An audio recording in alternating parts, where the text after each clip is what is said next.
Good evening students. चलिए शुरू करते हैं आज एमडीएस का पेपर नंबर 2 और हम लोग का स्पेशल स्पीच सेशन नंबर 3।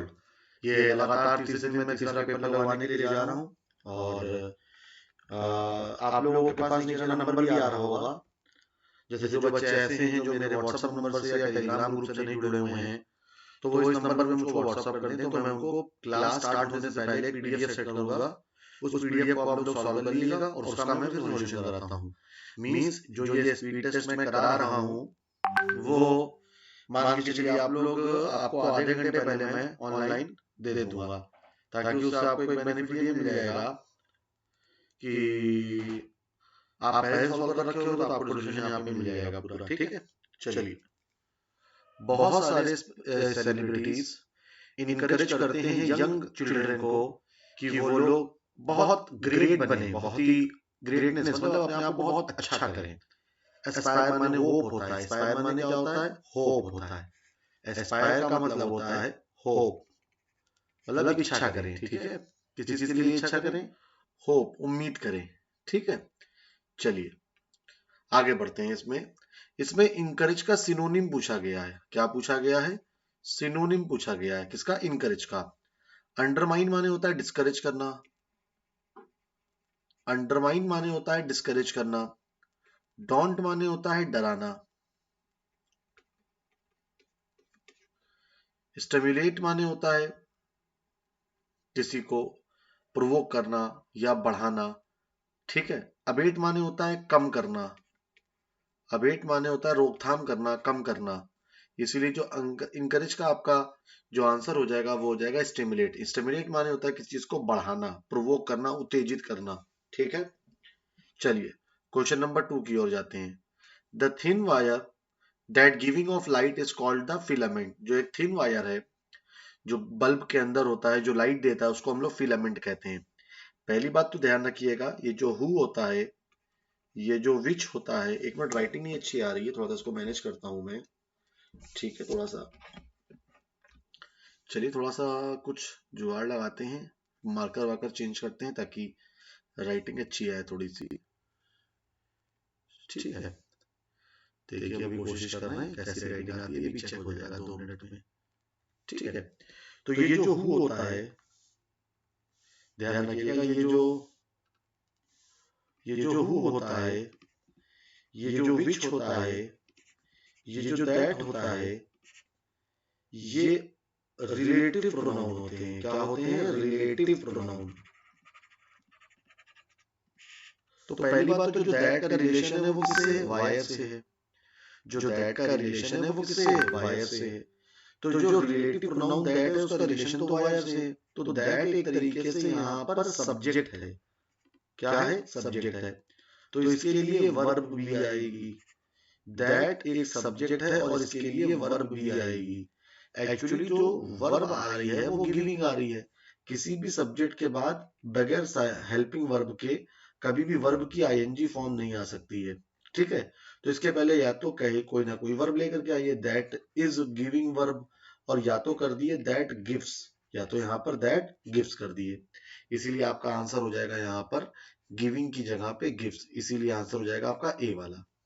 चलिए क्वेश्चन नंबर 3 की और बढ़ते हैं। टू ब्लेज द ट्रेल, ये एक ईडियम होता है। इसका मतलब होता है जनक।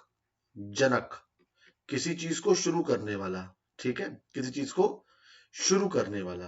ठीक है, तो अपोज, किसी चीज का विरोध करने वाला।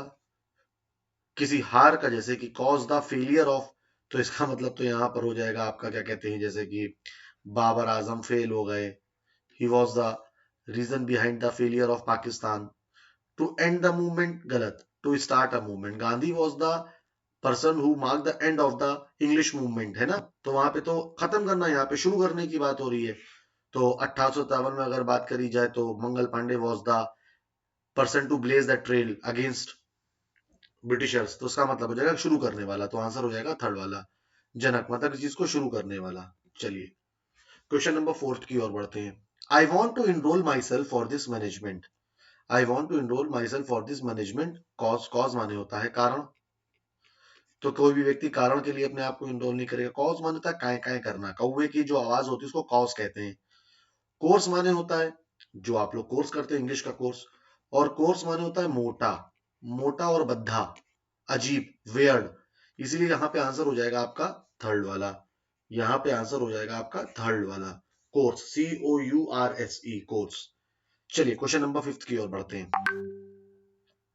The range of flavours is determined by where the plant species is grown.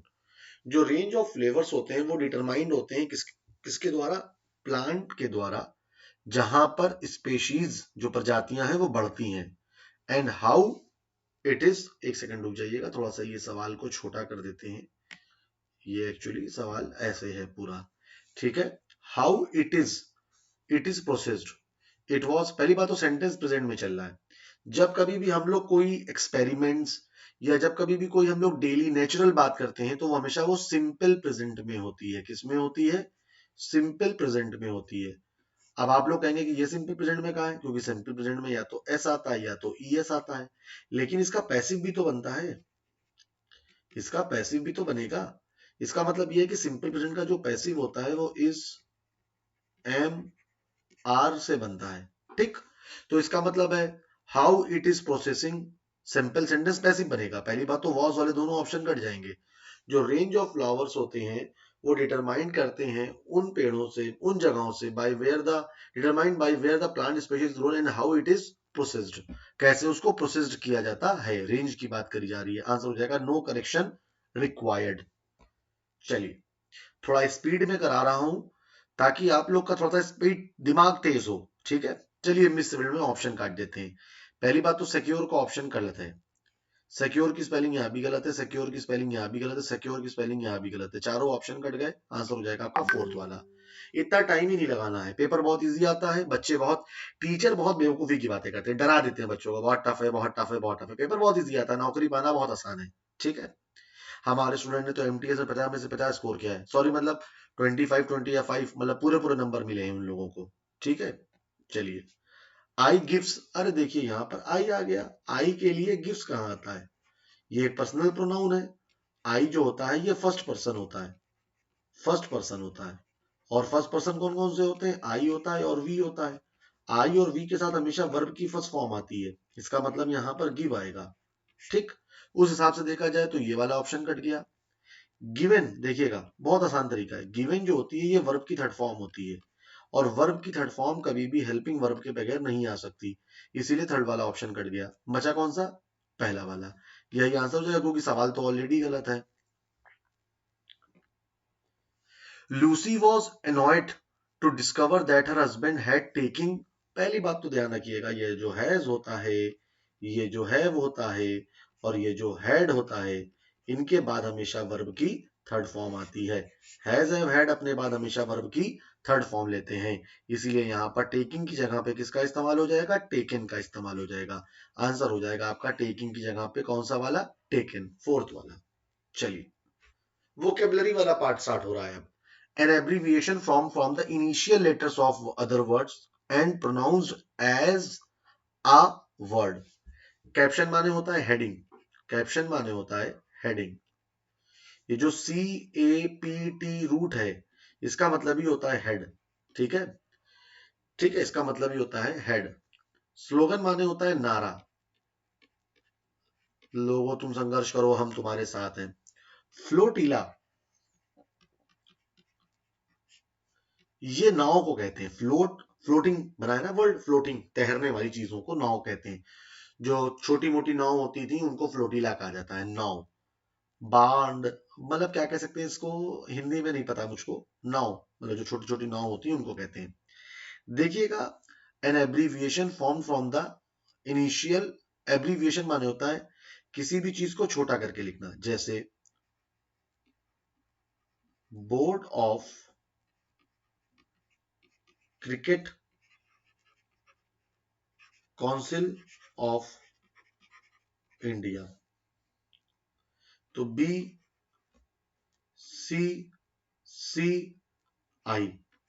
तो ये BCCI बन गया। जैसे एड्स होता है, सार्क होता है, नबार्ड होता है, हर पहले अक्षर से जो एक नया वर्ड बनता है उसको हम लोग कहते हैं एक्रोनिम। क्या कहते हैं? एक्रो। एक्रो माने होता है फर्स्ट, हाइट, पहले, ऊंचाई, सबसे ऊपर, फर्स्ट, और निम माने होता है नेम, एक्रोनिम। ठीक है, आंसर हो जाएगा आपका चौथा वाला। Instead of unambiguous statements the union contents itself with simple analysis. Unambiguous माने होता है अस्पष्ट, बजाय अस्पष्ट स्टेटमेंट देने के जो यूनियन था उसने अपने आप को संतुष्ट किया था कंटेंट्स इटसेल्फ विद सिंपल। यहां पर एंटोनिम पूछा गया है, तो सिंपल माने होता है साधारण। सिंपल माने क्या होता है? साधारण, जो सबके समझ में आ जाए। तो इसका अपोजिट क्या होगा? एम्बिगुअस। एम्बिगुअस का मतलब क्या होता है? इस अस्पष्ट। अस्पष्ट का मतलब ये देखा जाए तो ऑस्पिशियस माने होता है मतलब पवित्र, ऑस्पिशियस मूवमेंट मतलब जो अच्छा हो, एंटिकेटेड पुराना, क्लियर माने होता है स्पष्ट। अगर सिनोनिम दिया होता तो ये हो जाता सिंपल का क्लियर, और कॉम्प्लेक्स माने होता है जटिल। आंसर हो जाएगा आपका कॉम्प्लेक्स। कॉम्प्लेक्स का मतलब भी होता है एम्बिगुअस, स्पष्ट, जिसका समझ में ना आ पाए। चलिए, द पार्क इज ए और an place to stroll. Stroll माने क्या होता है? टहलना, एक्सरसाइज करना। तो डाउटफुल प्लेस मतलब संदिग्ध। फजी, फजी माने भी होता है अनऑर्गेनाइज्ड। अनओपन माने होता है भाई पार्क अनओपन कहां होती? खुली होती है। तो आइडियल माने होता है परफेक्ट प्लेस। परफेक्ट माने होता है अच्छा। चलिए, when I reach there she have already started eating. पहली बात तो सेंटेंस पास्ट में चल रहा है। जब बीते हुए समय में दो काम होते हैं, तो जो काम बाद वाला होता है, चलिए मैं इसको हिंदी में लिख देता हूं, जो काम लेटर एक्शन होता है वो हमेशा वर्ब की सेकंड फॉर्म में होता है, और जो अर्लियर एक्शन होता है, कौन सा एक्शन होता है? वो हमेशा हैड प्लस वर्ब की थर्ड फॉर्म में होता है। अगर आप लोग सवाल को ध्यान से पढ़ेंगे, जब मैं वहां पहुंचा था तो उसने अब फिर उसने पहले ही खाना शुरू कर दिया था। इसका मतलब ऑलरेडी के साथ वैसे ही पास परफेक्ट का इस्तेमाल होता है। तो यहां पर हैव की जगह पे क्या हो जाएगा? हैड हो जाएगा।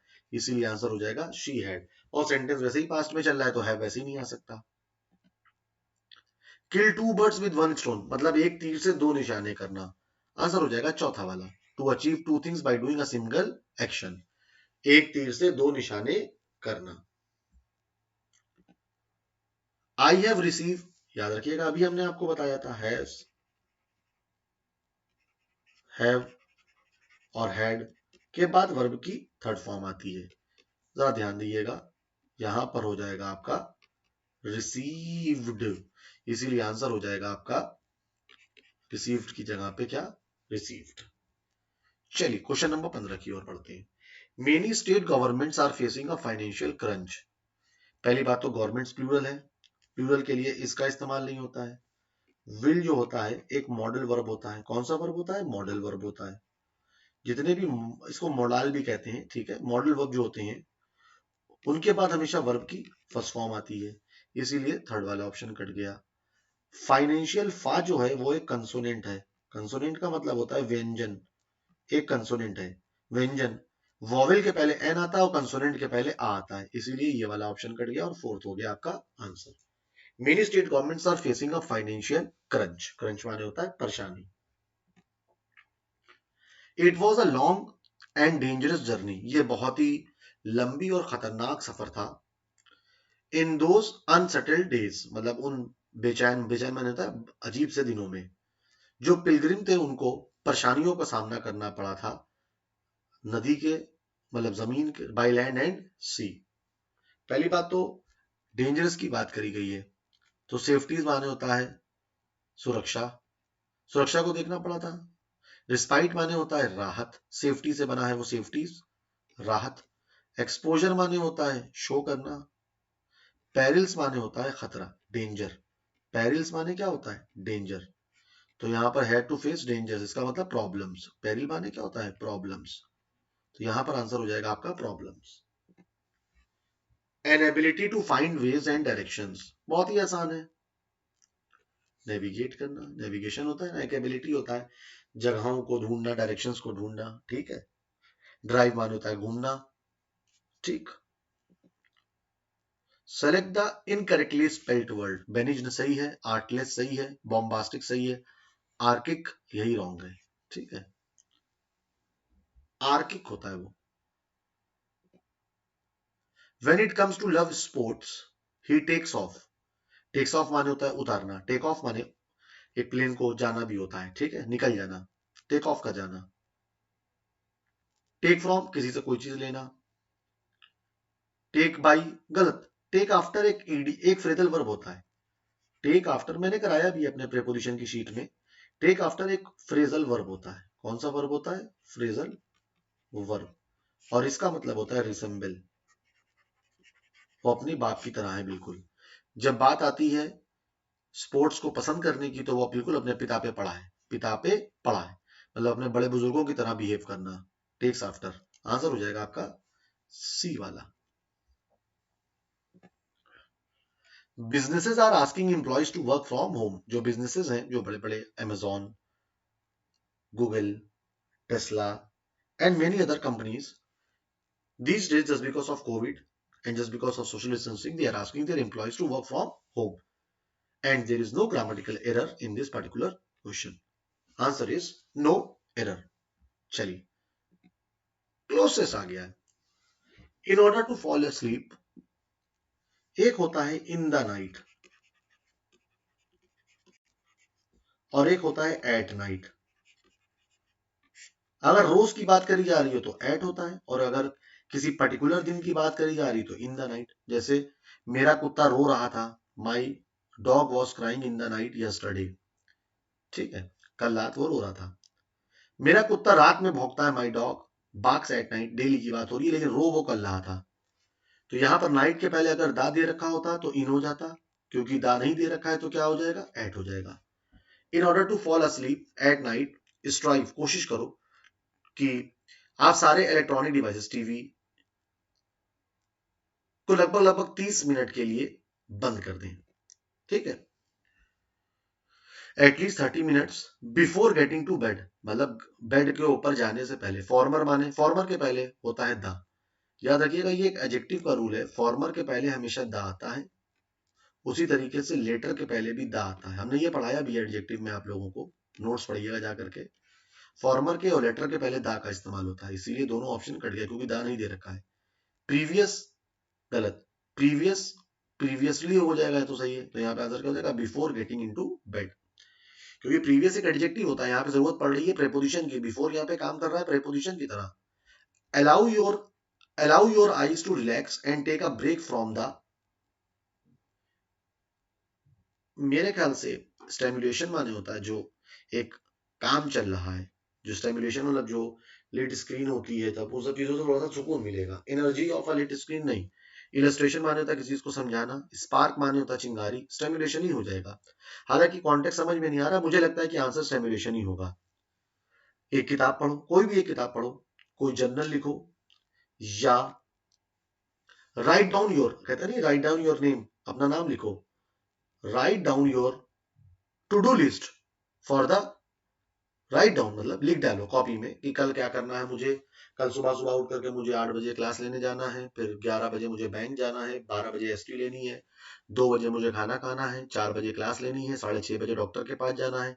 तो write down your to do list for the present day. अच्छा भाई, आज रात में लेट करके हम जो टू डू लिस्ट का मतलब होता है जो करना है, जो कर चुके हो उसके लिए हो जाएगा प्रेजेंट, जो करना है प्रीवियस माने होता है पहले, जो हो चुका होगा उसके लिए प्रेजेंट और प्रीवियस आएगा, जो होना होगा उसके लिए फॉलोइंग आएगा।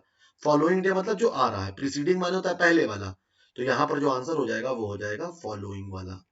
एसटी आप लोगों को कैसी लग रही है? अपना सुझाव जरूर दिएगा कमेंट बॉक्स में, शेयर जरूर करिएगा, थोड़ा सा मुझे भी फायदा मिले, कुछ लोग जानने में आए मेरे। साथ ही साथ लाइक जरूर करिएगा। अगर आप लोग एसटी देने के लिए आ रहे हैं तो लाइक जरूर करिएगा। बहुत बहुत शुक्रिया आप लोग का मेरी एसटी को देखने के लिए।